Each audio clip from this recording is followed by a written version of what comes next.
അല്ല ഗൈസ്, അപ്പം നമുക്കൊന്ന് വാഗമൺ വരെ പോയിട്ട് വന്നാലോ? നമ്മളിന്ന് പപ്പയുടെ സുഹൃത്തുക്കളും അവരുടെ ഫാമിലിയുമായിട്ട് ടൂർ പോകാൻ പോകുന്നത്. അങ്ങനെതാ നമ്മൾ ബസ്സിൽ കയറി. ബസ്സിൽ എല്ലാവരും വന്നുകൊണ്ടിരിക്കുകയാണ് ഗൈസ്. ഇതാണ് ഗൈസ് എൻ്റെ ഡാഡി കൂൾ. യുനോ ഗൈസ്, എൻ്റെ ഡാഡി ഒരു പാട്ടുകാരനാണ്. അതിനാൽ ബസ്സിൽ വെച്ച് പാട്ട് പാടാൻ വേണ്ടിയിട്ട് കരോക്ക നോക്കുന്ന ധൃതിയിലാണ് എൻ്റെ ഡാഡി. അങ്ങനെ നമ്മൾ വാഗമണ്ണിലേക്ക് എത്തിപ്പെട്ടിരിക്കുന്നു. വെറുതെ എന്തിനാണ് ഈ സ്വെറ്റർ ഇട്ടുകൊണ്ട് പോയെന്ന് ഞാൻ വിചാരിച്ചു. അമ്മാതിരി വെയിലായിരുന്നു ഗൈസ്.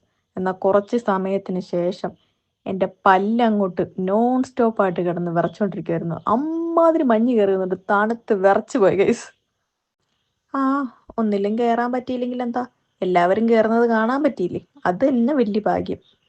പപ്പയ്ക്ക് ഈ അഡ്വഞ്ചർ ഒന്നും വലിയ കാര്യമില്ല. അതുകൊണ്ട് തന്നെ ഞാൻ വാശി പിടിച്ച ഓരോ അഡ്വഞ്ചറിലും എന്നെ പുള്ളി വിട്ടില്ല. കൈയും കാലും പിടിച്ചിട്ട് ആകെപ്പാടെ ഗ്ലാസ് ബ്രിഡ്ജിലൊന്ന് കയറാൻ പറ്റും, അത് തന്നെ വലിയ ഭാഗ്യം. പപ്പയെ പറഞ്ഞിട്ട് കാര്യമില്ല ഗൈസ്. മക്കൾക്ക് എന്തെങ്കിലും വന്നു കഴിഞ്ഞിട്ടുണ്ടെങ്കിൽ പേരൻസിന് സഹിക്കാൻ പറ്റുമോ?